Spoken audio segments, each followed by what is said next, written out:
amb el comentari ara del Jordi Costa.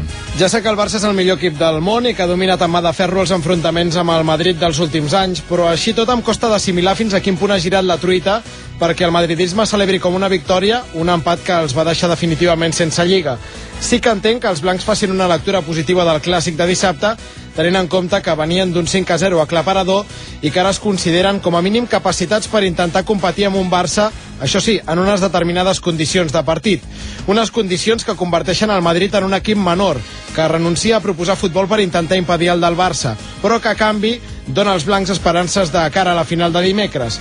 És cert que a partit únic la distància sideral entre Barça i Madrid es minimitza, perquè el marge d'error es redueix i qualsevol accident penalitza molt més. Però per més que em repeteixo aquest discurs de lògica i prudència, la sensació amb què vaig sortir dissabte del Bernabéu és que el Barça no va posar tota la carn a la graella i que el Madrid només va reviure quan el Barça li ho va permetre.